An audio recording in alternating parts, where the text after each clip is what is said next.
पुढची बातमी पाहूयात। उमेदवारी अर्ज दाखल करण्यासाठी अवघे काही तास शिल्लक आहेत आणि जळगावमध्ये उमेदवारांनी अर्ज दाखल करण्यासाठी गर्दी केली आहे। महापालिका परिसराला यात्रेचं स्वरूप आलं असल्याचं पाहायला मिळतंय। महाविकास आघाडी आणि महायुतीचं जागावाटप अद्याप अनिश्चित आहे, तर काँग्रेस वंचित बहुजन आघाडी स्वतंत्र लढणार आहे, तर अजित पवार यांची राष्ट्रवादी स्वतंत्र लढणार आहे। जळगाव महापालिकेच्या उमेदवारी अर्ज दाखल करण्यासाठी आता अवघे काही तास शिल्लक आहे। आपण जळगाव महापालिकेच्या परिसरामध्ये आहोत। आपण बघू शकताय की या ठिकाणी मोठ्या प्रमाणात नागरिकांनी जे आहे, उमेदवारांनी जे आहे, राजकीय पक्षाच्या उमेदवारांनी या ठिकाणी गर्दी केल्याचं चित्र आहे।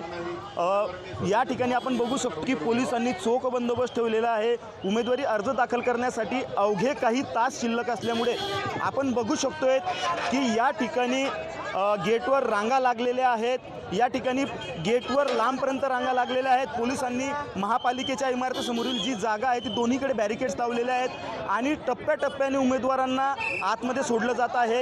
या ठिकाणी फक्त उमेदवारांव्यतिरिक्त कुणालाही आतमध्ये प्रवेश दिला जात नाही आहे।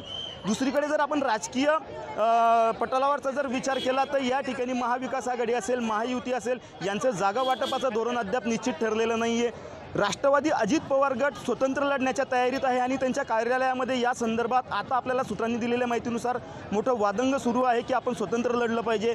दुसरीकडे जर आपण महाविकास आघाडीचा विचार केला तर काँग्रेसने वंचित सोबत एकत्र येत सोबळावरचा नारा दिलेला आहे। आम्हाला सम्मानजनक जागा दिल्या गेल्या नाहीत आणि त्यामुळे आम्ही स्वतंत्र लढण्याचा निर्णय जो आहे तो काँग्रेसने आणि वंचितने जाहीर केलेला आहे। भाजप असेल, शिवसेना, शिंदे गट असेल, यांच्यामध्ये चर्चेचे जे गुऱ्हाड आहे, जागा वाटपाचं सूत्र अद्यापही ठरत नाही आहे। रात्री उशिरापर्यंत दोघा पक्षाच्या प्रमुख नेत्यांमध्ये बैठकी झाल्या।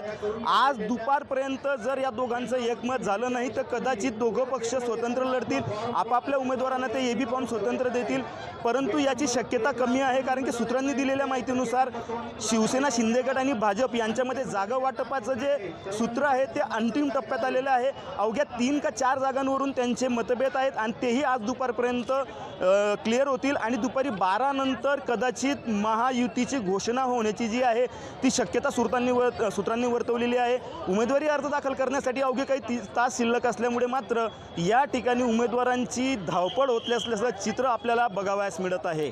विजय वाघमारे, न्यूज 18 लोकमत, जळगाव।